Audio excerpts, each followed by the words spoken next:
Hey, Mystic Michaela spiritual family. Welcome to Know Your Aura with Mystic Michaela. Today, celebrity aura news. All the pop culture news that you're thinking about, but in aura color. We're going to talk about the secret lives of Mormon wives and more. But first, hey, Scotty. Hey, guys. All right. So I know how much you appreciate these episodes. They are your absolute favorite and you look forward to them. Yes. Well, I want to start off here. Okay. Say something. I have to get this off my chest. Yeah. I have done some things for this podcast that, I'm not proud of. I've done them. I've done them for you guys. Uh-huh. And I just wanted to say a few of them. I mean, there's many, but these are some that stand out. Okay. They just went against who you are as a person. Yes. They go, me even knowing about these things, like hurts my soul. Yeah. Okay. You live under a rock and when you have to crawl out, it hurts you. Yeah. Yeah. So, Vanderpump Rules. I watched parts of episodes of Vanderpump Rules. I had to learn about the life of that guy who thought he was in the Village People. Oh, Tom Sandoval. Yeah, him. Jackson, the guy Jackson, who sleeps with everyone. He's married. He's got I think he's got babies. And then he's slept with, cheats on that girl all the time. Update. I think he came out saying that he was diagnosed as a narcissist or something. Okay, yeah. I mean. But he wants to educate everybody about it, of course. Oh, okay, yeah, sure. I mean, I watched the show for, I probably total of 27 minutes. Yeah. And I knew he was a narcissist from that. Right. I mean, okay. I listened to Cher's Christmas song. Oh, yeah. Yes. Yeah. Still good. No. Still good. No, not good at all. DJ play the Christmas song. I listened to that. I mean, I'm just saying, I know about this. I know about the girl who said she looks like Megan Fox. Oh, Chelsea. I think it was Love is Blind show. Chelsea from Love is Blind. These are things I should not know about. Yeah. I should not know that this girl thought she was Megan Fox. Right. Okay. Saltburn. I watched Saltburn. You put in the time. In its entirety. The whole thing, even the ending dance scene. Yeah. Yes, the dance scene. That's right. That's right. You're not a visualizer, but did you just see it? I just saw that guy dancing around naked, Jumanji style. And now, look, I watched parts of, if I had to put a total of minutes, probably under a half hour. I had to kick you out of the room. This Mormon show, Mormon Lives, Secret Wives, I don't know what it's called. And now, you know what? It's official. I am a starseed. This show turned me into, I'm a starseed. You don't understand. I don't understand anything about this earth. Right. This plane of existence. Yeah. I officially believe that I'm a starseed. I believe this. Okay. So I just wanted to say that. But before we get into this, I don't know. Mom talk? Mom talk. This just... It's dirty. We'll let you have your red on it. We'll let you have it. I'll do it at the end. We'll let you have it. I want to go to a safe place. I want to go where KYA listeners know is safe. Yeah. And that is the romance of Travis Kelce and Taylor Swift. Yeah, this calms us. It calms me. I'm actually happy. You're calm now. That we're going to talk about this. Yeah. I have to make a note. I have tried not to talk about them the last several celebrity aura news episodes, but like you said, we're gonna need a soft start, and so let's talk about Taylor and Travis. Okay. So honestly, all right, so they had a busy week because I saw a picture of Taylor going to the opening Chiefs game, I guess, and she's in this outfit and she was walking in, and her aura looked so stressed out to me, it distracted me so much that I invented the aura doodle on my Instagram stories where I just take the doodle tool and I'm like, you guys, because her purple was really bouncy and feisty and kind of angry, and her yellow was doing a lot of buffering and protecting. And I'm like, what is up with her? She looked pissed off. She looked perturbed. Like she knew how to handle it, but she was angry about something. And then everyone had all the DMs blew up, and everyone's like, oh, she's fighting with Brittany Mahomes, or all this stuff is going on, blah, blah, blah. All right. And then, then you see her at the US Open with Travis. And then when I see her with him, their auras together are completely different. They definitely feel like a couple. So sometimes people ask me, does your aura change when you're with a couple? Do you share aura colors? You do. You can kind of move space with each other or work with each other or whatnot. So when I was seeing their pictures at the US Open, and I'm sure you've seen these pictures, he's in a bad hat that you really had a problem with. Yes, I had a big problem with that. I mean, I thought he had just come from Oktoberfest. Yeah. That's what with his shirt that he had on. Yeah. I could have sworn he went to like the Helen, Georgia Oktoberfest. He dresses purple. And he's kind of goofy I think he's a goofy guy. Anyways, his purple has been out more than ever. I feel like backing it up, Travis is purple blue and Taylor's purple yellow. I feel like he loves being in a relationship with Taylor because she plans the details. Like her yellow is the leader in a lot of things in the relationship. Not everything, but the stuff that she's comfortable in. I feel like he's really comfortable that she does that for him and that she makes him feel safe to be himself. And so when I see them interact, she has this confidence, like she doesn't have to dim any of herself. She can be goofy and she can be herself, and he can be the same way. Like he doesn't have to be ultra masculine or he doesn't have to be anything other than his goofy self. Honestly, they just feel like a goofy couple, and that's who they are, and they have enough money that they don't care that everybody notices how goofy they are. If these two are not engaged already, I just don't even know what's up. Like they definitely have had that conversation. I feel like there's some sort of preliminary promise. I feel like they definitely probably would get engaged before they told all of us, by the way.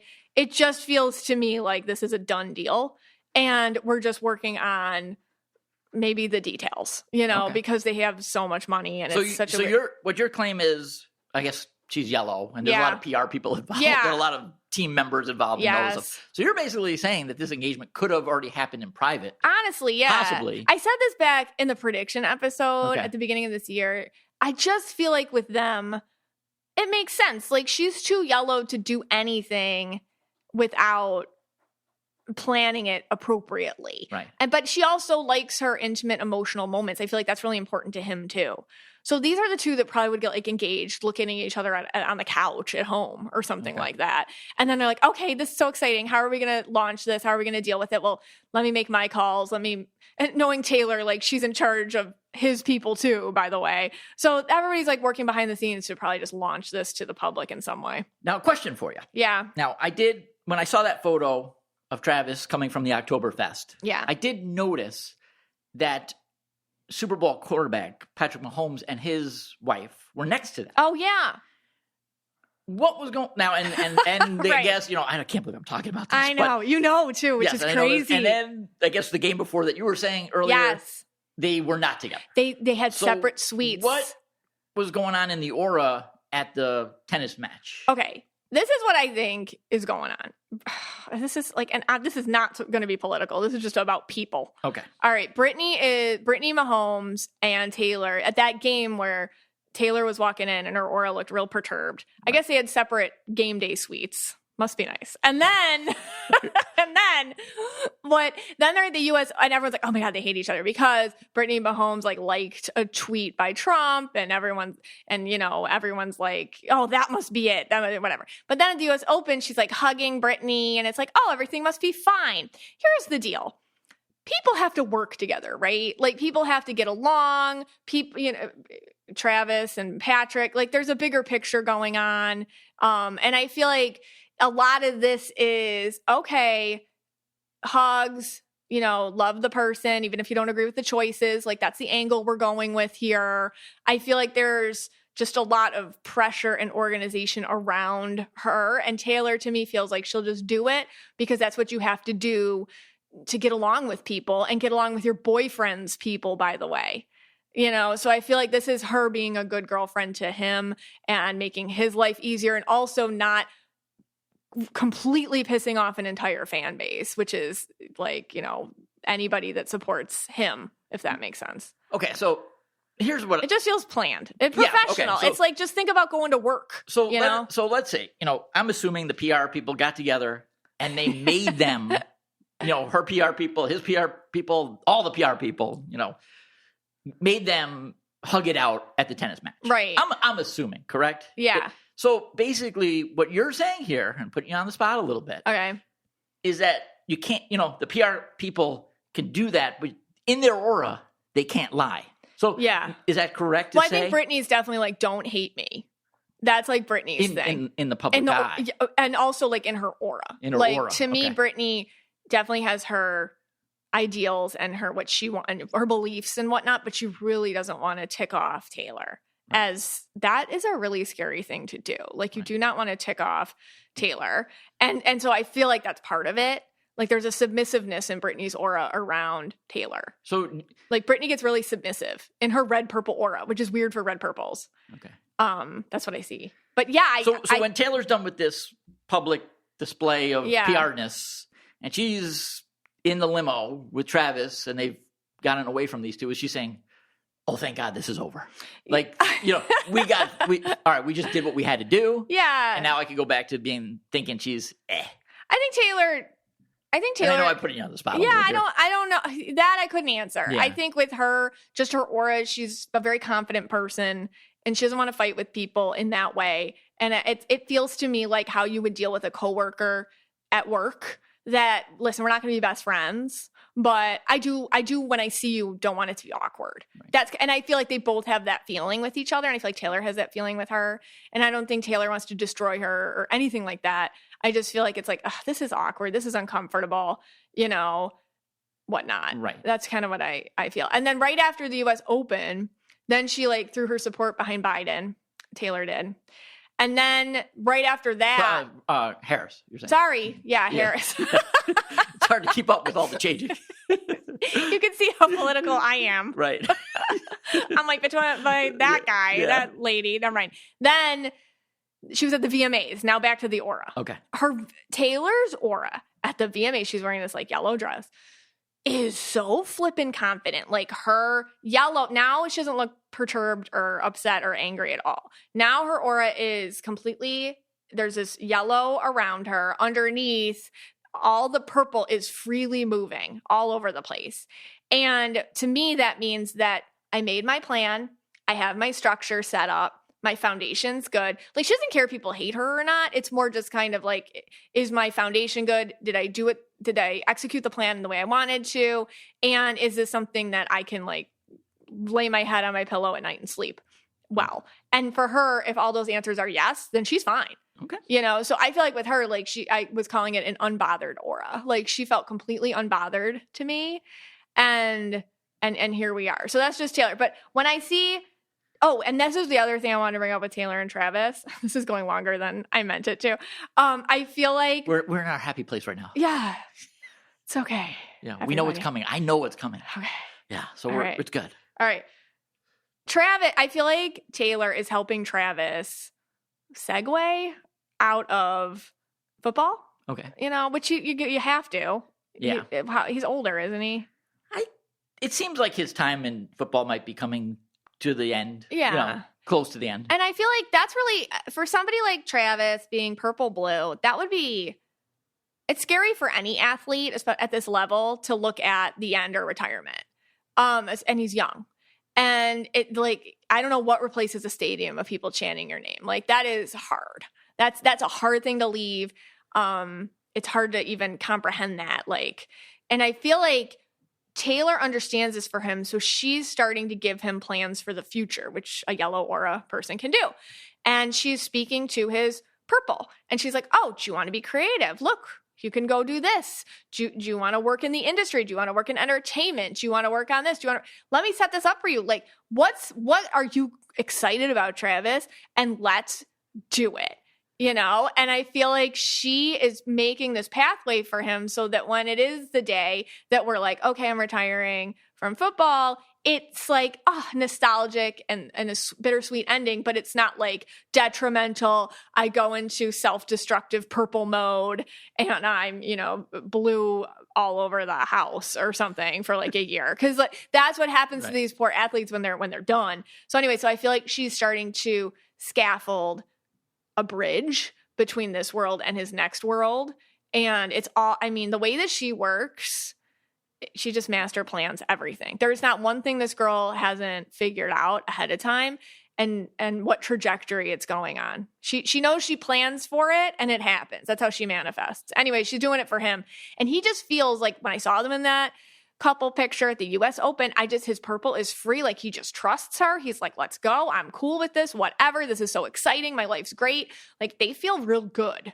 Okay. Yeah. All right. So we're expecting an engagement at some point. At some point. I am not ready yet to tackle this Mormon stuff. Oh. So we're going to do one more segment on a guy who calls himself Mr. Beast.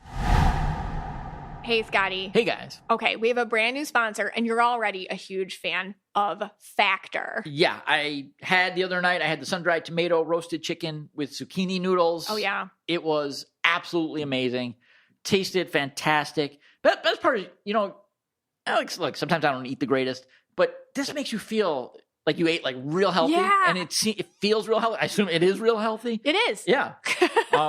You were like, oh, this is good. This is good. Like the sauce was amazing. Yeah, you were really into it. It truly was. Yeah. Really good chicken. The zucchini noodles were fantastic. Yeah. It really filled good. you up. Real, and it was ready good. in 2 minutes. These are never frozen meals, by the way. They come to you fresh and you just stick them in the microwave in 2 minutes. They taste straight out of the oven. I had the smoky tofu and baked beans. Let me tell you something. I'm an eater, okay? Like, I get really hungry. I had this for dinner. I ate maybe 3/4 of it, and I was, like, so stuffed. First of all, it was amazing. The spices were so on point, and it was filling. And not just that, it was like it busted all of my cravings for the rest of the night, which is a big deal for me because I'm always craving something before bed, and I just didn't have any need for that.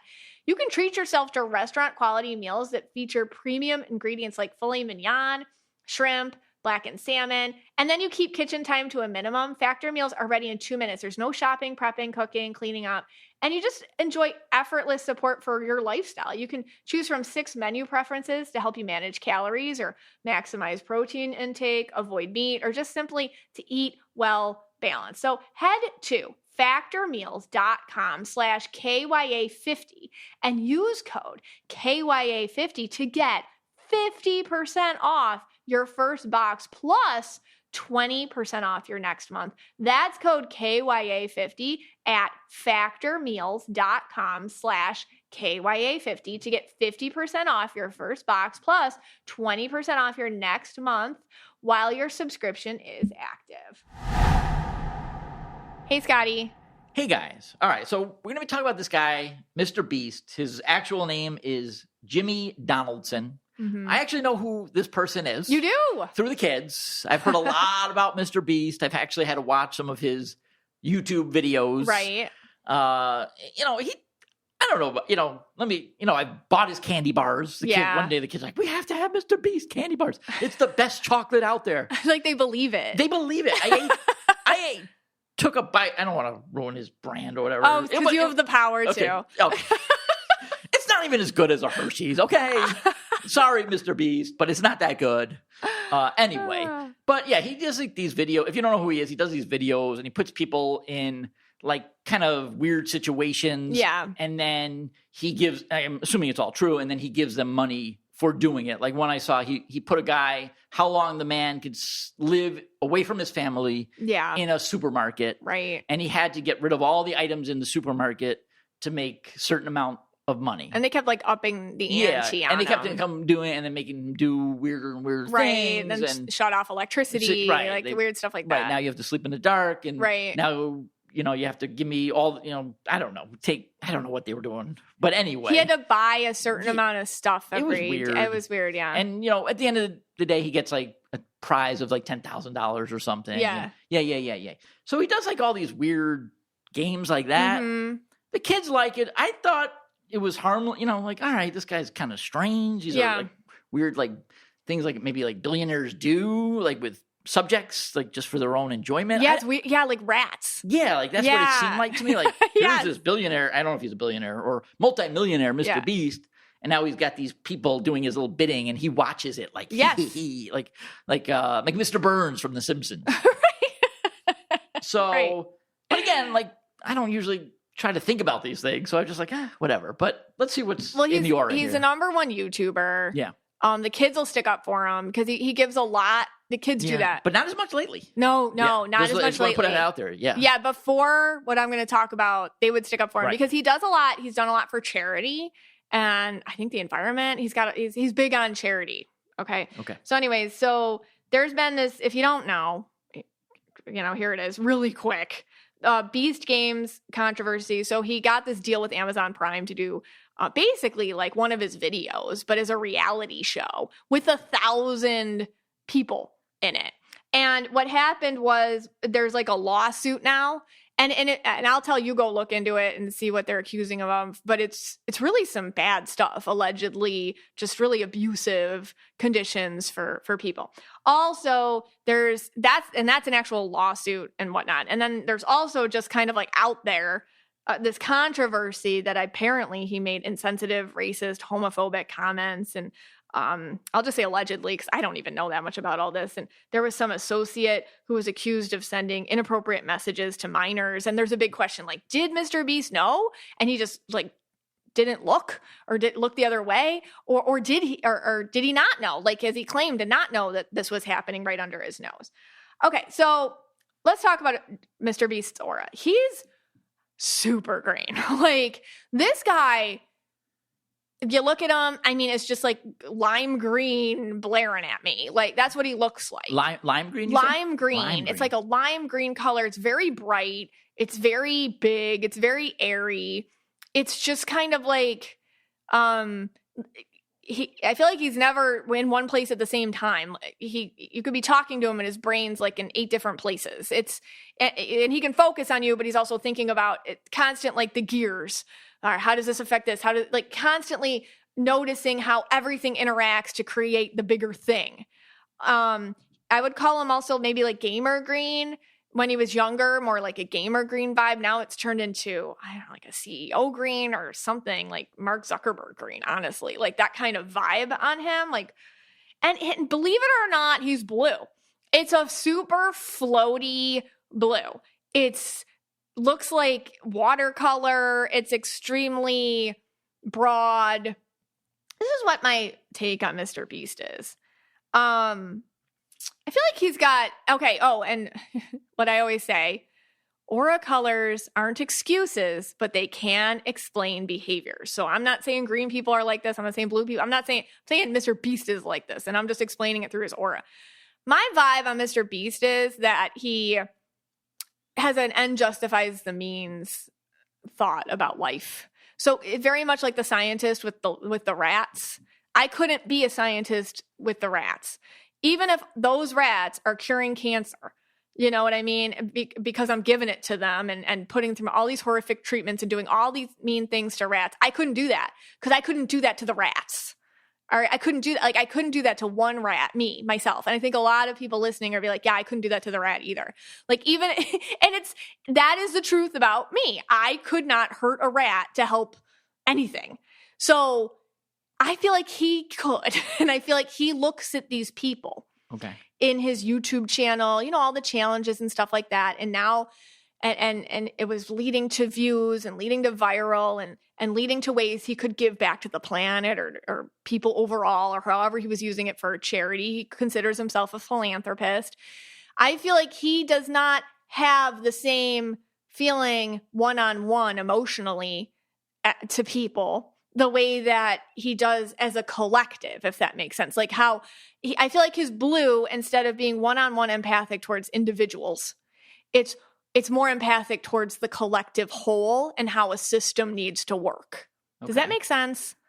Well, now let me try to figure this out. So so he puts this guy in let's take the grocery store example. All right. He puts the guy in the grocery store to see what he would do over an extended period of time without his family and under different conditions. Yeah. So and obviously he doesn't care about this guy's mental well-being. Yeah, the guy just had a baby. Right, the guy just had a baby. He's poor. Right. You know, he needs it to buy a house. He's really hungry for this money. So what you're saying is he like just studying how this, like the rat, he's studying this guy to see what, for some greater good at some point? It's kind of like he knows that putting this guy under the microscope, and he does this with all his videos, putting this person under the microscope, people are naturally curious, and it's going to get views, and it's going to get clicks, and it's going to make a ton of money for him that he can give back in his philanthropy. Okay. So I feel like, is using that to justify the temporary emotional and physical discomfort of this subject, because it's for the greater good. Okay. And also, you signed up for it, right? You signed on the line. I'm giving you money. You know what's up, and got, and so the guy, it's kind of like that thought, like, hey, I told you what was going to happen, so I don't feel sorry for you anymore. Like when you sign that line, you sign away me feeling bad for you because you signed up for it. So it's not so much to study the psychological impact on this person, like a scientist would. He's not doing that. I mean more like using people for views so that you have money to use for the greater good. Right. I guess that was my like my comparison. Okay, I understand. But but what happened is when he tried to bring it to Amazon Prime, what works on YouTube does not work in regular life. Okay. And believe it or not, this reality show is probably more regular life than YouTube. YouTube definitely feels like, to me, its own vortex of energy. Things that work on there don't work in other places. So he tried to take his YouTube format and put it into like TV. And it's not working in TV. And if you read about what happened, it was like, oh my God, like that sounds like hell. Like there is not enough money in the planet that I would go through that. Did the show air yet or no? No. Oh, it didn't. Okay. I don't know if it will now. Oh, might not. Okay. I don't know. But yeah, so I feel like it's kind of, that's my explanation of Mr. Beast. I feel like, and my question to you all is there a place for that type of empathy? Maybe there is. I don't know. You know what I mean? Like, I don't know. That's how I feel like that type of empathy, a collective empathy, works versus an individual empathy. Okay. In a world where we need different types of people to make the world work in all sorts of ways, is there room for people like that? Because they certainly do rise to the top and they certainly do exist. And those are the ones that are like, we don't care about this type of population for the sake of this greater, bigger type of population or something like that.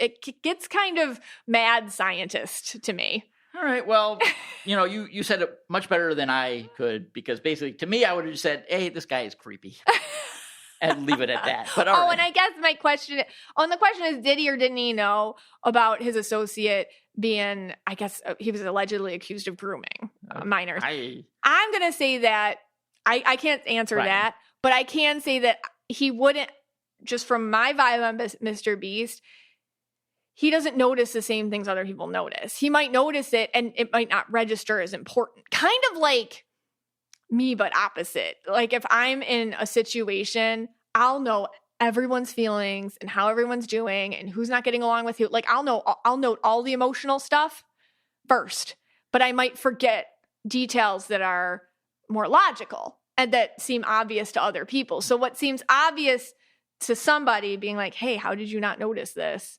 Might not be obvious to him because he sees it and he's just like, what? But that's up to our individuals to train ourselves to notice things that are problematic. So that's my thought on that. All right. Well, it's getting dark. It's getting dark. We're going to take a quick break. We're going to come back. We're going to go into Dante's Inferno, otherwise known as the Secret Lives of the Mormons, whatever, when we come back. Hey, Scotty. Hey, guys. So I've been noticing your new gym routine. Yes. I've been trying to do 100 push-ups, at least 100 push-ups. Have you really? Like 200-300 push-ups. No, actually I have been. No, yeah. I've been noticing that. Yeah, I've been doing tons of push-ups. Yeah. But there's a problem. After the workout, you're kind of sore. Yes. So, I'm looking for protein and I don't want to eat like 10, 20 pieces of chicken. It's hard to find that. And it's expensive and time consuming to do that. Well, our next sponsor, Orgain, makes it easy to do just what you're saying. Yes. Much easier. It's in the fridge. I like it cold. Tastes great. You down it. Takes a couple minutes. You're done. You don't have to cook all this stuff. Yeah. Buy some weird cookie they got on the market. Yeah. Well, Orgain is the leader in real protein-powered nutrition that understands that being good for you doesn't have to taste bad. Orgain's brand new 30-gram complete protein shakes offer protein-packed real nutrition designed to satisfy your cravings without all the sugar. It's not only convenient, but it's real nutrition that we're all looking for, made with no artificial flavors or sweeteners. Orgain 30-gram protein shakes are available at Costco and Orgain.com. If you want to get in on the delicious protein-packed nutrition today, head to orgain.com/KYA and use code KYA for 20% off your order. Once again, that's orgain.com/KYA for 20% off. And make sure you use my promo KYA so they know I sent you. Hey, Scotty. Hey, guys. All right. So we're going to deep dive into the secret lives of Mormon wives. Did I get that right? You did. And again, not proud of this. This is right. This is a low point. This is a low point in my life. Oh, it's just, it is. And let me just say how this came about. Okay. So, I was just going on to one of my discussion groups, the Breakfast Club. They meet on Wednesdays at noon Eastern. And they all are like, did you watch it? Did you watch it? And I'm like, no, what are you guys talking about? And it was this Mormon show. And all of them, basically all of them. And if there were some there that were still sane because they didn't watch it, they had to watch it. So the whole entire group watched it, and they were like begging me to watch this. Yeah. And I'm like, so I brought it to you. I'm like, hey, Mystic Michaela. Which I already knew. Do you want to watch this show on Mormons or wives of Mormons that are swingers or some nonsense like that from TikTok? And you were also like, I don't know. But then we were like, fine, let's just try it. Yeah. So it was bad. I kicked you out. You did kick and me we're out. going to give you your time to Red Rant. Okay. But I couldn't watch the show with you. I had to say, you have to leave now because you just can't understand. You're like, what's mom talk? What's mom talk? I didn't understand why they were talking about a town in Long Island. Mom talk. Long Island. Actually, at one point, and I'll just say this before I let you get into it. Oh. At one point, I was so bored watching this show that I just would count the seconds between someone saying mom talk. They did say it a lot. And the average was about 6 to 7 seconds. Right. Without that word being said. It's a lot. It was a lot. All right. Okay. So let's go into the secret lives of Mormon wives. The first thing I'm going to do is I'm going to go through each of their auras individually. And then the second part is going to be talking about dynamics aurasplained. All right. So, all right. I have the names here. Yes. To me, honestly, they all look like the same person. This is funny. I have to mention this part. My 15-year-old watched it with me for a half hour, just out of context. She just sat down with me, watched it. And then a half hour into it, somebody said something and she's like, wait, they're not all related. Like she thought, because she truly thought they were all family members. They all look the same. No, I mean, again, I didn't watch a ton. Maybe I put in like 35 minutes or so. Right. But I could not tell the difference between any of them. They're hard to tell apart. I have to use their aura colors to tell them apart. Yeah. That's how hard they are physically to tell apart. At one point, I actually said, why did that one girl answer her own question? But I guess it was 2 different people. I thought it was the same person. They just look the same. Well, they have like a very similar standard of beauty, and they all kind of like copy paste it. Okay. All right. I know. So we're going to start with Taylor. Okay, Taylor. Taylor is kind of the one that centers all around. I don't want to give too much of a backstory. Really quick. I guess Mom talk was this thing. And if you don't know what it is, don't worry about it. I didn't either. All it was a bunch of moms, Utah moms on TikTok that would get together for brand deals and try to launch trends and things like that. And Taylor was one of the main ones. And then everything like blew up because she was just like, hey guys, guess what? We've been swinging. Like the group's been swinging and everyone's like, what? Okay. So not true. Yeah. And Scott believes none of them were swinging. No, I'll save it for the rant, but that is false. There's no way any of them swung. Okay, so Taylor is obviously purple. I mean, that's obvious to everybody watching. Even if you don't know what auras are, you'd be like, purple? Like, yes, that's right. She's purple. She's hot mess purple. She's purple blue. I mean, her colors are very layered and explosive and self-destructive. And it's actually...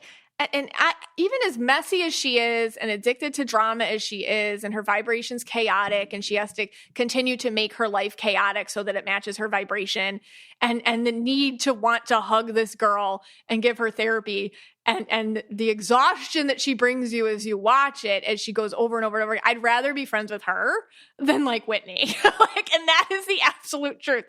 But Taylor, I feel like she's just really authentic. That's why she works on that app. I mean, she'll just tell you exactly what's going on as it happens. And, she's not afraid to kind of put it all out there, as messy as it is. And the first episode was crazy and actually really sad. She gets arrested at the end, and I don't want to like spoil it for people, but my point is that she's going through a lot of ups and downs, and you watch her, and I'll just say this: her mom on the show really upset me. Just being a mom myself, and just the way they were talking to her, the way that her mom was talking to her, like, you're so stupid, and why are you so stupid, or why do you do this? You bring this to the family. The way that this is not something that she heard after she messed up on TikTok. Okay. Like, this is something she's probably been hearing since she was a little kid. And that just breaks my heart. The girl's like 9 million months pregnant. And her mom's like, I can't, you really should have thought about this before you bring a baby into the world. It's like, too late, mom. Like, why do you, she keeps hearing that all the time and all the time. No wonder she has self-worth issues. So anyways, I actually really feel bad for Taylor. Even though the drama is a lot and would exhaust anybody, I would say that she's more authentic for it. So if you had to pick what you're saying is, if you had to pick one of these people, that's the one you're picking to be friends with. No, I'd probably pick Macy. Oh, Macy. But all right. But I like Taylor. All right, let's move on. I feel bad for her. Then there's Whitney. Yeah, well, let's move on to Whitney. Okay. Who, I didn't watch much, but as soon as I saw her, you did. I just felt like, oh, that doesn't feel good. You're like, that one's bad. That one's bad. There's something off with this one. You were right. And yeah. I guess I'm right. Yeah. By the way, this show is so ridiculously produced and edited. It's hard to trust. Right. That's why also I like Taylor, because I feel like she supersedes production. She just probably is this way all the time. But it's hard to trust a lot of what you see in the show. Right. And so even with Whitney being kind of casted as the villain, I keep that in mind. Okay, so when I see her, I see yellow, purple, and she's blue. The blue is very victim blue. And how do I put this? Okay, victim blue is always touchy, because I feel like if you're blue or indigo, you've had a victim blue period in your life. So the other thing with this entire show is it really touches on, like, somebody like everybody in this group. Like, you've been that person or that person, so it can personally trigger you as you're watching it. Anyways, Whitney, you ever know somebody who makes themselves victimized all the time, so then they don't feel bad about being mean, rude, calculated, sneaky? That's Whitney. I feel like she's really good at being like, oh my God, they did this to me. This happened. This isn't fair, and therefore, I can reveal this secret, or therefore I can say this thing, or therefore I can make this judgment. And the other thing I want to say about Whitney is this is just a psychic thing, I truly believe she wants to be the ballerina farms lady that Hannah, okay. I feel like she wants to break away from the group and be that person. That's the whole homestead idea. She just totally is like, I can do that. Like, every time they're filming her, she's making like, oh, look, I'm making animal crackers. Oh, look, I'm cooking with my children. Like, I feel like she's really trying to be that person, which she can't, because Hannah is like turquoise and pink and like yellow, and like good luck being like replicating that. Anyways, that's Whitney. Okay, and we'll come back to her. All right, then we have, and I feel bad what she went through with her husband, by the way. Her husband like basically cheated on her. And I can see her again using that as self-worth or victimization, but then she's got I don't know, it's a lot with her. All right, next up we have Macy, the one you said you might be friends with. Yeah, I like Macy. Macy's red purple, obviously. Okay. Macy's red purple. So people might have been like, oh, is she yellow? She must be yellow purple. Difference between red aura ladies and yellow aura ladies. Did I say that right? Between yellows and reds. I would say Macy's more how do I put it? Like, in your face. Like, Macy's real tough. She's not scared of confrontation. I mean, there's this one scene where she grabs Taylor's boyfriend and drives around with him, and just like, he yells at her and she yells at him. Like, she doesn't care. She's like, come at me. Let's go. Her relationship with her husband, you can tell she's red. She don't tell me what to do at all. She's in charge. Yeah, so she's red purple. Okay. She's got that business. Yeah, obviously she's like, okay, I'm going to use this for my baby mama vitamin business. She's got the entrepreneurial thing going on. Yes, and please don't use those. So I'm sure at home, everyone has a list of names and they're trying to figure out if they got it right. I'm sure everyone is trying to guess their color. So I just want to So far, we have Taylor at purple blue. Yeah. Because, they all mesh into one person. Whitney at yellow purple with victim blue. Yeah. And Macy, we have red purple. Yeah. All right. Then we're going on to Michaela. Yes. And she is? Yellow turquoise. And yellow turquoise. You wouldn't even know she was there the entire season. Right. Yeah. I actually said at one point, I think it was like episode 7 or something, like, who? They just introducing a new character? Yeah. And she was there. No, she was there the whole time. I didn't know. Poor turquoises get so invisible. Also, like, her, like, skin issues. And every time I see her, I just kind of want to, like, make sure she's eating holistically or eating okay. I don't know. I worry about her the way I worry about turquoises sometimes. Like, are you eating okay?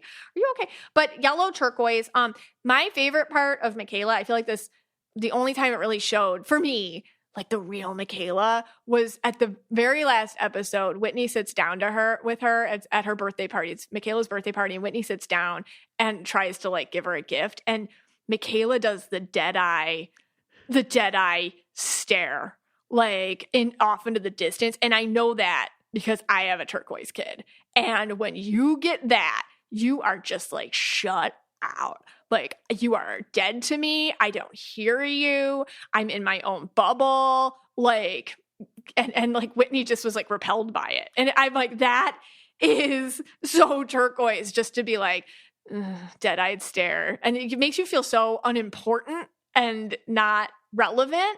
It's a power. It's a power. Anyways, I thought that was the most personality moment of Michaela. Otherwise, she feels like she's just kind of chill and goes with the flow. Just there. And she's there. Right. She's there. She doesn't feel like a problem. She's just doing her thing. I'm sure she's got funny things to say or whatever. And also they probably just didn't show her a lot because she's not that dramatic. Right. Okay. But I'm sure she's got a life and things going on. All right. Next up we have Jen. Everyone's worried about Jen Affleck, which I'll get into her dynamic with her husband in the next segment. But she's actually pink, blue, and purple. Okay. And that, if you know what that means, explains a lot. With Jen, I feel like she uses her pink to truly disassociate from the choices she's made. There are moments where the purple kicks in and she's like, oh my God, I made a horrible choice in my life. This was a real mistake. But her blue is like, I don't know how to get out of it. And I got kids. And then her pink's like, okay, let's just put the joy bubble back up for the next month or so, and we won't notice it. So I feel like this is the tricolor rotation that goes on. Purple. Oh my God, I messed up. How do I get out of here? I got to run. Let me join this show. This will purple bomb my marriage and I'll be able to get out. Then all of a sudden the blue kicks in like, oh, no, you can't do that. You have kids. He'll take the kids. The parents have more money than you. They'll run away. You're going to be screwed. It's never going to work out for her. Then the pink comes in like, it's okay. It's okay. Let's just go to La La Land and we'll just forget about it. Oh my gosh. All right. So I feel bad for Jen. Well, this is the only last name you said, so I assume that has some relation to Ben Affleck. So I guess, and I'll get into this, but her husband, Zach, is like Ben Affleck's second cousin. Okay, so at some point, they look nothing alike. At some point, are we going to see her like hunched over, like leaning on a wall, smoking a cigarette, like that famous Ben Affleck meme that everyone shows? Oh yeah, that's funny. So probably do that. Well, she's not. Yeah, she married into it. Oh, she married into it. Okay, Layla, another one. Layla, poor girl. She's the only Black Mormon there. So she says, she talks about the beginning, like, I can't imagine how hard her life has been, by the way, just always being separate from everybody when they're the conformity isn't just like the religion or the social aspect, it's the looks too. So she talks about that. And I think that that's really brave of her to talk about, but she's yellow blue, and she just feels very yellow blue. Like yellow blues are, she has her crap together. She'll make sure all her ducks are in a row. Anytime she was in the show, it was kind of more of a produced element. I felt, it's my funeral for my divorce, like that kind of thing. Like It's all these like produced elements. It's my birthday. We're going to Vegas. Yeah, she got the tattoo. Like, let me get a tattoo. And it was like a little, it was like a pen, like a little drop of pen ink. Let me get a tattoo. It's like, you needed a microscope? Such a yellow blue tattoo. Like, get that microscope out. Yeah, it's not like a purple one, right. Like would be their whole leg or something. Yeah. Yeah, she's just yellow blue. And they didn't show her enough. I wish actually I saw more of her.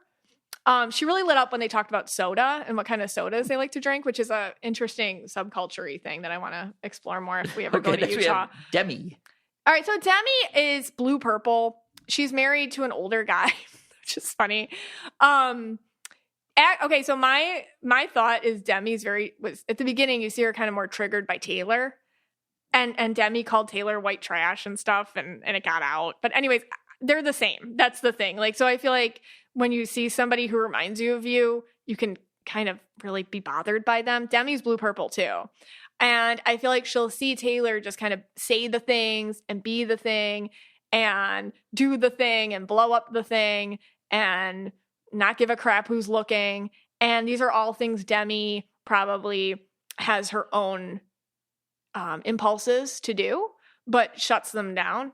And it's okay to shut them down because maybe you don't want to be like Taylor. That's fine. But you have to deal with where they're coming from a little bit and deal with like, okay, like what else can I do for my creative outlet? Or why is this an impulse I have? Or why is this something I want? I don't feel like she has that conversation with herself. So there's no outlet for her. Anyways, I feel like with her, she's always looking to kind of on other people for what's going on with them and their problems and whatnot. Yeah, but she's blue purple. All right. And the last one I have here is Jessie. Jessie's yellow purple. She's another one that did not get a ton of airtime. She just feels like she's very tell it like it is, very honest, very organized. Just kind of, I feel like she was, again, there for her business. Signing up for the show was a business decision for her. So I feel like when you can really do that, when you can see like, okay, the show is a business decision and this is something that I do for work and this is something that I do to grow my brand. This is something that I do for my real life that's not this. Then you're better off. I feel like Jessie is that person, but they didn't show her a lot either. Okay. She was more kind of like the pot stirrer here and there with she like told Whitney, everybody hates you, like that kind of thing. I have no idea who she was. I watched, like I said, she's one of the ones that looks like her and Demi. They all look the same. They all look the same. They're the same like person. Her and Demi look alike. It was kind of weird. All right. So there's 8 of them. We went through 8 of them. Yeah. We want to know how many did you get right. So, once this airs, go to the Mystic Michaela Spiritual Family on Facebook and tell us. I got 4 out of 8, 5 out of 5 out of 8, whatever. How many did you get right? Unfortunately, we're coming back with more of this stuff. Yeah. We're going even deeper and darker. Know Your Aura with Mystic Michaela is sponsored by BetterHelp. I really want to make sure I stay curious in my adulthood. Kids are always learning and growing. Having kids myself, I'm always encouraging them to stay curious. But what about me? Therapy can help you reconnect with your sense of wonder because your back to school era can come at any age. Therapy has been such a gift in my life. Even sessions from years ago are still relevant today as I use the lessons over and over again. It's helpful for learning positive coping skills and how to set boundaries. It empowers me to be the best version of myself. It's not just for people who've experienced major trauma. If you're thinking of starting therapy, give BetterHelp a try. It's entirely online, designed to be convenient, flexible, and suited to your schedule. Just fill out a brief questionnaire to get matched with a licensed therapist and switch therapists at any time for no additional charge. Rediscover your curiosity with BetterHelp. Visit BetterHelp.com/KYA today to get 10% off your first month. That's BetterHelp, HELP.com/KYA. Hey, Scotty. Hey, guys. Hey, before you continue, let me ask you a question. Yeah. Are you feeling like a sense of like joylessness? I am. I feel like dark. I feel gloomy. This show like really kind of crept into my being and it doesn't feel good. It feels real bad. I watched this show in 2 days, you guys. Are you okay? Are you okay? Like, you would come in, just start yelling, and I'm like, get out of here, please.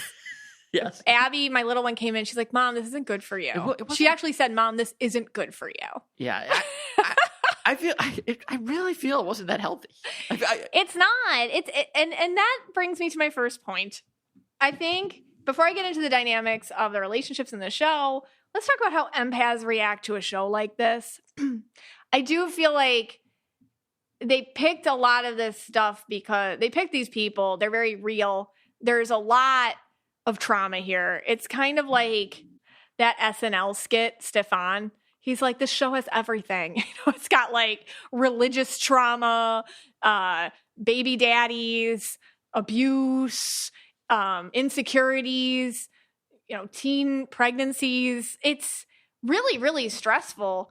And it's something that when I think even the first episode, they briefly mentioned that Michaela, the yellow turquoise one, and she's like, I had my first baby at 16. He was 21. It's like, excuse me? Like, excuse, what? And she's like, oh, we messed up. It's like, you messed up? You were 16. He was 21. And just right there, they didn't even pause on it, but immediately it's like, oh my God, like what's going on here? And obviously she has some sort of illness and this looks like it's taking over her life. And there's just so much going on that as an empath watching a show like this, it could be very natural to start feeling things and getting invested in ways that might not be healthy for you, because it happened to me watching it, and here I am. Anyways, let's talk about Jen and Zach. I think that's one of the most triggering.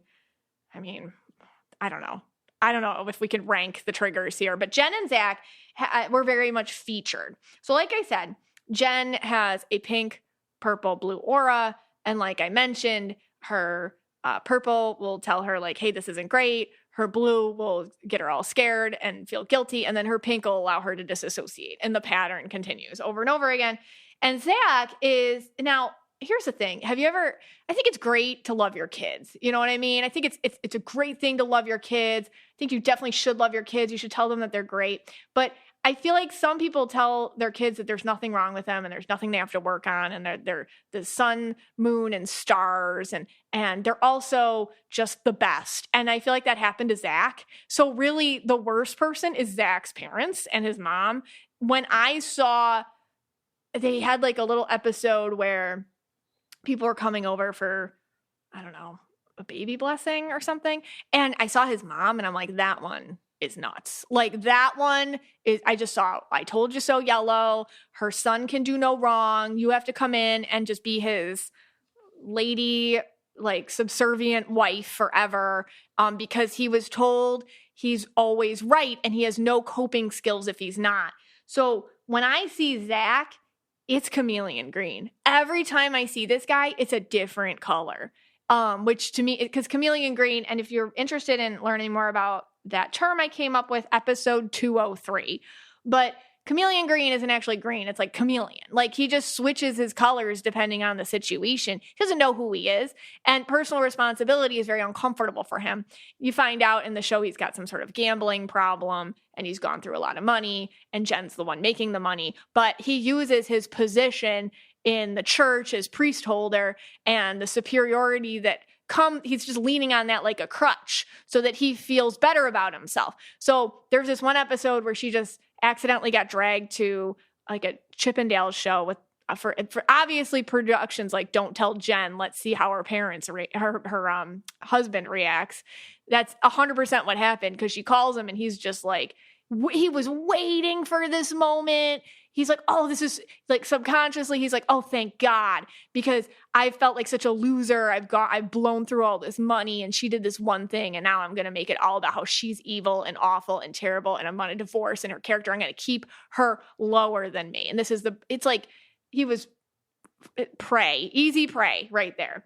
And so he just wants superiority. Are these people like evil? No, I think what happens is they're just too wrapped up in outside identity, outside opinions as a construction of their own character. And I feel like that's Zach. He just missed the boat on what it means to be a good person. It's not what people think you are. It's what you are doing when no one's looking. It's how you're handling your stuff. It's how you're taking personal responsibility. And I feel like he has no conversation with himself about that. That's accurate. So anyway, so Jen and Zach, I mean, I feel like if it weren't for the religion involved, they probably wouldn't be together. I feel like that's the thing kind of keeping them together. And I feel like the family is flipping scary. Like I would be very scared of his family. They feel like they would go to the ends of the earth to make sure their son's never wrong, because that would mean that they're wrong and they can't be wrong. So that right there is very scary. Okay. And then Taylor and Dakota. This is just your run-of-the-mill toxic relationship. I don't think that this is anything like none of us has ever seen before. they're stressful. They stress me out less than Jen and Zach. I'll tell you that, because at least Taylor can and does, and you see her stick up for herself. She's very, she doesn't always go about things in the right way, but you can tell she has moments of the right idea. And she knows 100% what Dakota is and who he is and what's going on there. And she's not lying to herself about that. Dakota. So Dakota, I see, he's green-blue, but he wears inauthentic red. So what does that mean? I feel like he's just kind of, a normal, kind of nerdy in a good way. I never mean nerdy in a bad way, kind of nerdy, just like guy. I feel like he's actually really smart. I feel like he has crazy untapped potential. And I feel like he has some sort of issue with focus and attention. And I feel like he's constantly moving, doing all these things, running around, doing all these things. And I feel like he wears inauthentic red. Like he tries to fit in, or he tries to be like one of the guys, or he tries to be maybe cooler than he is through getting attention from people. And that leads to the issues with other women and whatnot. And I feel like, I guess he's an ex, or I guess he's in recovery. I feel like he's just addicted to Taylor now, basically, and this drama. And she's just replacing one thing with another. But honestly, I don't know. Maybe you guys can agree. As toxic as it is, especially as you see in the first episode, they freak me out less than Jen and Zach. Like, that is so much more manipulation. This is just like unbridled emotions, these two. So that's what I see with them. And I feel like overall, the dynamics of the group, with the mom talk crew together, I feel like they completely understand that if they get along, they make more money. And I like in the show, they actually do talk about that. And I think that that's true. And I think that that's just their business model. And I think that they have some sort of understanding, like the more we have cohesion, the more we, it's kind of like a school of fish, like the more protection we have together versus if we go off on our own. And I feel like they're smart that way, and there we go. That wraps it up. I probably forgot something, but. Well, in the last segment, if you forget it, you bring it up. Yeah. But all right, that's a lot. Let's take a quick break. Yes. I'm going to come back. Oh, yeah. And I'm going to give my thoughts. Okay. Feeding my kids at dinner, that can be a challenge. They want different things, and I could make something and they won't touch it. I never want to throw something at them that is easy and convenient, but unhealthy for them. And this is why I'm so happy I found Nurture Life. This podcast is sponsored by Nurture Life. Nurture Life is a meal delivery service focused on helping busy parents easily feed their babies and kids from 10 months old to 10 years old. The company provides fresh meals and snacks that are delicious, nutritious, and fully cooked. That means they are ready to serve in just 1 minute. Nurture Life lets kids enjoy a healthy, nutritionally balanced diet while still eating all their favorites like mac and cheese, spaghetti and meatballs, and so much more, so parents can be sure there's always something on the menu that their little ones will love. What sets Nurture Life apart from other meal delivery services? Without a doubt, it's how amazing they taste and how healthy they are. It's because their meals are made from scratch every week. Seriously, they're never frozen and shipped directly to your door. My kids love them. And honestly, I'm eating them too. That's why Nurture Life is the top meal delivery service for babies and kids. And it's even allergy friendly too. I'm going to be honest, I'm obsessed with the Oaties. They're like overnight oats and they're for the kids, but I eat them and they are delicious. And just try it and you'll believe me. So how does Nurture Life work? It's very simple. Select from over 50 varieties of nutritious, balanced meals on their weekly menu, from finger foods to babies and toddlers to kids' meals for older kids. Nurture Life then does the cooking for you, and the fresh meals are delivered straight to your door in refrigerated packaging. It's about time that a flexible meal subscription existed for babies and kids. So head to nurturelife.com and use code KYA for 55% off your first order. That's right, 55% off. Once again, that's nurturelife.com for 55% off. And make sure you use my promo code KYA so they know I sent you. Hey, Scotty. Hey, guys. Okay, so this is the part where, Scott's been very good. Yes. He's held his tongue for the most part. I have. The red rant is boiling. It's boiling over. Here we go. Yes. Okay. So, like I said earlier, I am now a starseed. I should not be knowing of these things. I don't connect to any of this. It's all a bunch of nonsense. So the only way that my brain can comprehend any of this is I actually had to research what it was to be a Mormon. Okay. And I used to teach a little bit about it when I taught history. Yeah. But so I figured, all right, let me bring some. Because you're saying these people aren't Mormon. No, they're not Mormon. Right. Yeah, we'll get to that. Okay. They're definitely not Mormon. But okay. So what is a Mormon? Like, you're watching the show and you're like, what is it? Obviously you can Google this yourself too, or you can just continue on and listen. And I could have done it for you. But all right. So the Mormons were founded by a guy named Joseph Smith. Mm-hmm. Now we're going back to the 1820s. We're in New York State. Joseph Smith, apparently gets messages from angels and guides. And he's basically told to do things differently than the way that Christians are doing them at that time. Okay. In the United States. This is basically in the United States. Right. Okay. So he's getting all these messages in the 1820s on how to basically be Christian. We'll put the Christian in quotes, a different way. Mm-hmm. Okay. I mean, you can kind of, I don't want to go way back into history, but when Jesus Christ is walking the earth and and there's no Christianity at that time, but he's branching off. He was born Jewish, so he's branching off a new form of Judaism at that time, which eventually will turn into Christianity. Right. Okay. So here's the same kind of thing going on. Yeah. In upstate New York. So and people in there, obviously. Oh, it was upstate New York? It's in New York. I didn't know that. Yeah, it's in upstate New York. So the people of the time in the area obviously think this guy is crazy. Yeah. He's disturbing their way of life. What are these new teachings? He's coming up with different books and different prophets. Okay. And, so what do? They put him in jail. Oh, really? Yeah. They say he's treasonous. Oh. And then an mob comes out and they kill him. They killed Joseph Smith. Oh, they did? Yeah, they kill him. 1844, he dies. Oh, I didn't know that. Right. Yeah. So, yeah, he's dead. He died. A lot of people think he's Jesus is a prophet. He's a prophet too. Muhammad's a prophet. Okay. Yeah. He's a prophet. He goes down as a prophet if you're Mormon. Okay. Yeah, these girls wouldn't know any of this, but yeah. Right. So, anyway, so from there, it's basically the movement's going to split, right? Okay. Anytime the leader passes, kind of usually different sex form. Okay, right? Fuels it, and it goes in different direction. Okay. So one group was led by a guy named Brigham Young. Oh, yeah. You probably heard of Brigham Young University. Yes. And he takes his followers that were Joseph Smith's followers, that sect, and he brings them to Utah, the state of Utah, and he founds Salt Lake City, the home of where Mormons are. Okay. Okay. So, and then basically there's two places in this country where you're going to find Mormons. You're going to find them in Salt Lake City, or that area, Utah. I forgot what town they said these girls are from. Provo. So that the area of Utah. Or you might find them actually in Missouri. There's actually a branch of Mormons that live in Missouri. So the other sect went there, much less. So there's millions in Utah, but maybe a couple 100,000 in Missouri. The reason why they're in Missouri is according to LDS. It's called LDS, the Church of Latter-day Saints. Yep.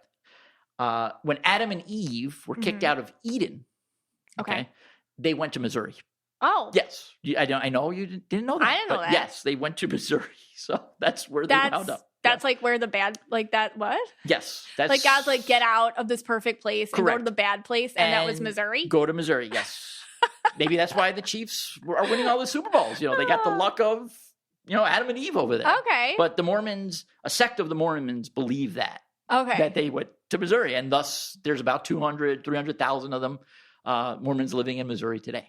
Interesting, right? Yeah. Okay, so, again, so it goes to Utah. It takes hold there, but they are Christian. Yeah. They do believe in Jesus, but it's just different ways of believing in all that stuff. Like instead of, just having the Bible, the Christian Bible, they do believe in the Christian Bible, but they also have the Book of Mormon, that became famous. I think there was a Broadway play or something with it, the Book of Mormon. Yeah.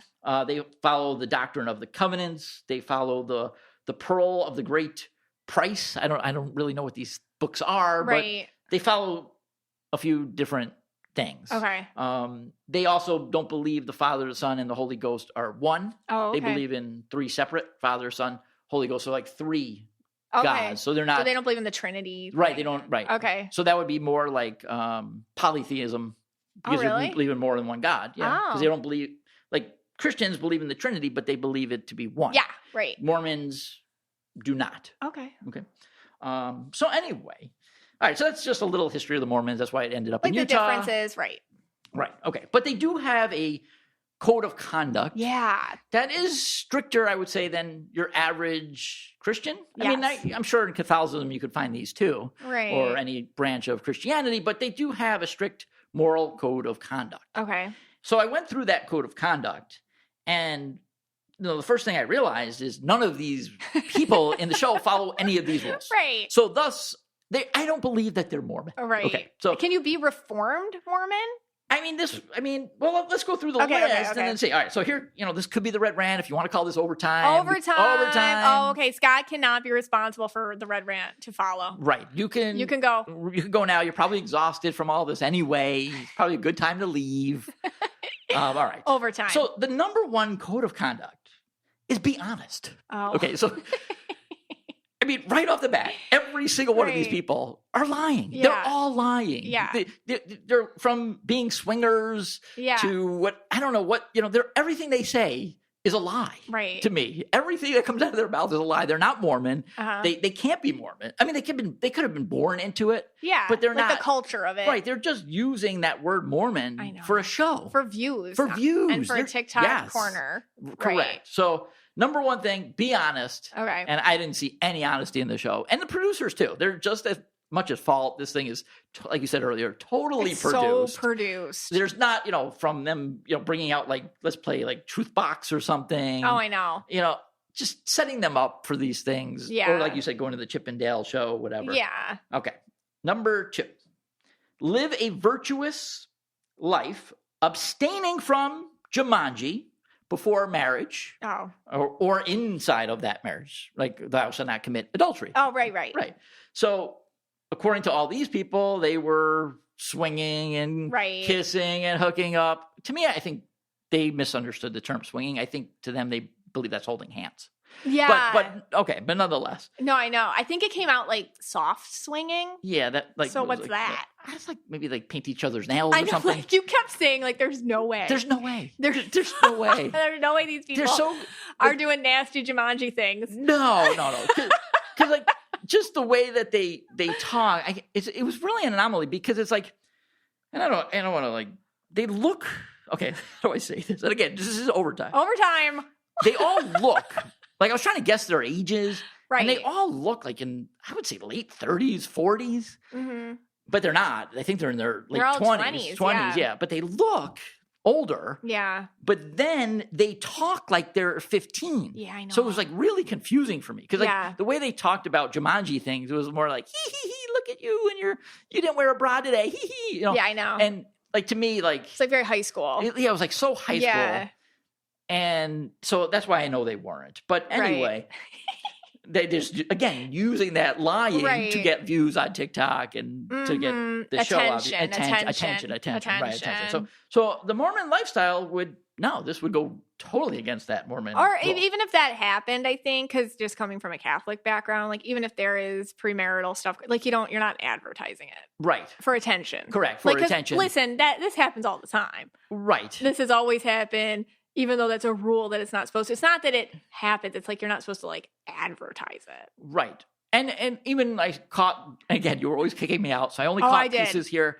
But I caught a piece of the show where I believe it was Whitney, who just bad energy, was promoting a Jumanji that you play with yourself. Oh, a Jumanji product. A Jumanji product that you do by yourself. A Jumanji toy. A Jumanji toy, right. So, and again, getting paid for that. Right. There is no way. Right. You could be Mormon. Well, that wouldn't fly in a lot of religions. Right, right. But you can't call yourself a Mormon and then promote that product. But she's yeah, I know. I don't care if you promote that product. That's fantastic if you do promote that product. Hey, she was getting $20,000. Right. That sounds good. But don't say you're Mormon and you're don't, that'd be you just don't do that. Well, yeah. I have no problem promoting the product, but don't lie to us. Right. And say you're okay. Okay. No alcohol, I think, was pretty much every scene they were drinking. They were always drinking. Yeah. So if strictly forbids alcohol. Yeah. No alcohol. Some other things, no tea, no coffee. Right. I think they didn't show them drinking coffee, right? They would Actually, they don't do that. Yeah. That's the one thing we don't do. Okay. But they like soda. Yeah. Which is really soda, interesting. yeah. They said soda you're allowed to drink, they say, according to the code of conduct of Mormon, but don't do it in excess. Oh, they do. So there you go. They're the ones like I have a 44 ounce every day. Okay, so right there, breaking the rule of Mormon. No vaping, no Mary Jane. Okay. All those kind of things. Okay. All right, here's another one. Mary Jane. How old are you? Marijuana. Okay. All right. Here's another one that they do. Profanity. You're not allowed to curse. Oh, yeah. Yet, every word out of their mouth is either mom talk or a curse word. Yes. Mom talk, curse word. Mom talk, curse word. Right. Mom talk, curse word. You're like really having a hard time with the hypocrism. Yeah, I'm having. Wait, what is the word? Hypocrisy. Thanks. Yeah. Hypocrism. So, what am I even saying? Again, I don't care if you do any of these things, by the way. I mean, everyone, most people curse at some point in their lives. Most people have an alcoholic drink. Most people drink coffee. I drink tons of coffee. You don't like that they're saying, I'm Mormon. Yes. I could care less if you do any of these things, but don't say you're Mormon and then do it on a national TV show. Right. Even if you want to do it in the privacy of your home and say, that's fine. But to put the Mormon title on it is what's really bothering me. Okay. Okay, how you're supposed to dress. Oh. None of these people dress like they're Mormons. Right. Okay. One girl, half the time she was just hanging out in her bra. I mean, just come out in her bra. Oh, I'm in my bra. Yeah, it was and then Demi. Bad editing, because then 10 seconds later you'd see her fully dressed. It's such an edited show. How did you get dressed that quickly? Right. But, and again, I don't know which one was which, so I don't know who was doing that all the time, but one was definitely doing that. But you're supposed to wear, and the guys too, this is for the guys too, they weren't dressed correctly for Mormons either. I don't want to put this all on the ladies here, but they're supposed to wear like clean pressed shirts, button down, pants. You're supposed to cover up as much as possible. Dresses are supposed to go to the knee, or below the knee. Sorry, below the knee. Mm-hmm. To wear a tie if possible. Right. So again, not doing any of that. Tattoos, not supposed. I mean, I know the girl got like a little thing on her. Christianity, you're not supposed to either. But they took him to a tattoo parlor, right? And they're calling him Mormon. I know that was the whole premise, and this is what I know. Just yeah. I kept hearing this during the 5 minutes you were watching. Yeah, and I'm like, I know, Scott. It's a show. This is how they get people to watch it because of the hypocrisy. I know. And but keep going. And these last two, probably were obviously updated by the Mormon Rule of Conduct recently. These are the two that even bother me the absolute most. Okay. It is according to the Mormon Book of Conduct, it is recommended that members watch shows and entertainment that lift the spirit and promotes clean thoughts and action. So when you're watching television or watching social media, you are supposed to be watching shows that uplift the spirit and promote clean thoughts and Mormon friendly. Right. And these people have created something so despicable that it goes against this whole thing of what you're supposed to be doing. So not only are they not, they're producing the content that Mormons are not supposed to watch. Right. Yeah. I'm sure actual Mormons are like, we have nothing to do with this show. 100%. They probably hate that this is out there because it's like bad. It's like this isn't us. This doesn't reflect us. Yeah. And finally, the last one I have here is they're supposed to limit their use of social media. Oh. Let me say that again, people. Limit their use of social media. Yeah. And yet all they're doing is using TikTok and whatever the other things they use to promote this nonsense. They're obviously using this angle so that people pay attention. Yeah. And I think that's obvious. I think that's obvious. And then also when it's convenient, some of them, not all of them, like a few of them, using it as a crutch to judge others or to exclude others or whatever. Yeah. I mean, again, the show, probably the worst of the ones I've seen in terms of really, from being like a produced standpoint. Like I think this one goes, although that one I watched with Ryan Serhan. Owning Manhattan. Yeah, that was real produced too. Like that was like the level of production. That didn't make it's not. This wasn't as dark. Yeah, this was like really dark. Yeah. And the only one that I was able to pick out of the cluster of them was Whitney. Yeah. She's the only one that looked different to me. Everyone else she had short hair. Yeah, maybe that's why. That's why. Everyone actually looked exactly the same. And she was the only one that really got my red, other than I'm saying Montauk every 5 seconds. Yeah. She really got me angry, which again, I don't know why. I don't know who these people are. I don't care to ever know about these people. But anyway, she got me really angry when she like left the group chat. Oh. I can't believe I'm saying this. Okay, when go she for left it. the group chat. Yeah. And then you were screaming. I was screaming, and then she goes, then they show her with her husband. And then she said, I left the group chat and has anyone called me? No one's called me. Not that I did it. Not that I did it. Right. Not that I want them to or anything. And then she even brings it up, and then she goes to like a party or something, and then she even brings it up to one of the people, one of the group of 7 that I don't know who they are, and says, well, no, you could have, called me when I left the group chat. Not that I was looking for that. Right. So, and then she says that, like, not that I was looking for anything. And then the girl actually called her out and said, well, of course you were looking for that. Yeah, I think that was at Jesse.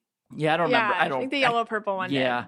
And that to me was like, yes, of course you left that group chat so that every single of the 7 other ones that look exactly the same are going to call you and be like, oh, Whitney, why did you leave the group chat? Can you please come back to the group chat? We love for you to come back to the group chat. But then obviously the way they edited it, they never showed her coming back to the group chat. And then she was that whole victim blue. I don't know what happened from there because I stopped watching. But that bothered me.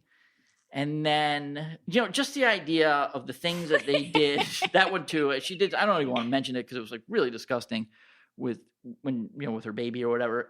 Just the RSV dance video. I'm not even going to get into that because it's so vile. But to do that in a it's totally fine to do things in private. Yeah. If you wanted to do a dance when your baby was in the hospital in private or whatever. Yeah. That there's nothing wrong with that. There's nothing wrong of having an outlet of all these things. Yeah. But why then do you put it on a social media platform for, probably millions of people to see? It's because she already had the platform. That's the thing. Like, I think a lot of us, somebody mentioned this on the page, like, I did that when my kid was sick. I'm like, it's different because that's different. That's different. That's for your friends and family, right? That's different. Or it's for you, or for you, right? So like a lot of people have sick kids. They're like, I need support, and they stick it on their Facebook or their Instagram or something, and people are like, oh my god, let me support you. Yeah. This was different. It was and again, right? And right, and then again, the intention. You know it. You don't need to be an aura reader to know her intention. Was that she knew that if she posted a video of her dancing with her baby in the hospital, she was negative and positive, she's going to get that on the comments. There's going to be thousands of comments saying, oh, how could you do this? And there's going to be thousands of comments defending this. Right. And she knows that. Yeah. And to me, that's over the top. When you're an influencer of that level, and I see it because I'm in there in my own way, I see people getting to a point where negative attention is just as rewarding as positive attention. Or better. Because negativity in the 3D world actually makes you more money, believe it or not. It really does. It's actually a lot harder to be positive and make a living than it is to be negative and make a living. Okay. And that is that is how 3D works, and social media is very 3D. And she knows that. She knows that, and anybody who's huge on TikTok, like because it's like people are just waiting for you to get canceled. People are waiting for your fall for grace. They're like, wait, and you know that. And know that. And you just play that, and you just play with it. You play with it. Right. And you see how far you can get, how close you can get. Because it makes your account more active and makes people talk about you, makes you more deals. Of course. Because at the end of the day, it's just about clicks. Hey, this is how many views I have. Want to do a partnership? Yes, I do. Right. Yes, I do. I'll give you lots of money because I see how many people visit. I don't care. They don't care if it's good visits or bad visits. Yeah. All right, so I got that off my chest. Okay, do you feel better? I feel better. I never want to ever watch that show again. Okay. I know they'll probably make season 2. Totally. They left it on a cliffhanger. I'm sure they're already in the works. They're probably producing it right now. Probably. But I also, I feel, and I did this for you guys. I did this for the Breakfast Club. I did this for our listeners. Yeah. But I feel dirty. I know. Now, my aura needs to be cleansed. Okay. So for me and other listeners who watched the show, what can we do now to cleanse our aura? What should we be doing? It might be time for a Gilmore Girls rewatch. Okay. Salt bath? Am I taking a salt bath? No, that's going to remind me of Saltburn. So right, don't do that. Pass. No bath. Yep. I think it might be time for a nature walk. Nature walk? Okay. Ground yourself. Right. Play with the cat. Play with the cats. That play kind with your thing. Animals. Yeah, or guess what you can do? You can take our new quiz. Oh. We have the Celebrity Aura Couple Quiz. And you can find out which Hollywood power couple matches your aura and energy. It is the Celebrity Aura News episode. So you can go. It is linked in our notes and take that quiz. Do you like how I segued into that? I love that. Thank you. You know, we got to start, thank God this is over. And now we can start thinking about things like the Christmas exchange is coming up. Oh, yes. We'll talk about that soon, right? Yes, We're getting there. We got to do our Halloween episode. Getting festive. Halloween episode. Yeah, we got to plan that. We know you're waiting for it. We got the event November 15th and 16th in Fort Lauderdale. We can hope you all come. So yeah, okay. I feel better. It's gonna be okay. Feel better. You feel better. I do. All right. This podcast is for you and about you, and we're so glad you spent some time with us today.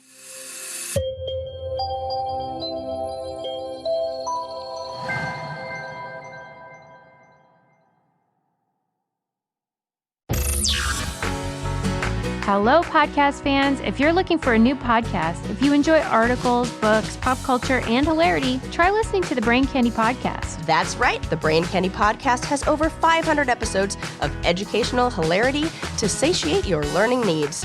Just search for the Brain Candy Podcast on your podcast app or click the link in the show notes.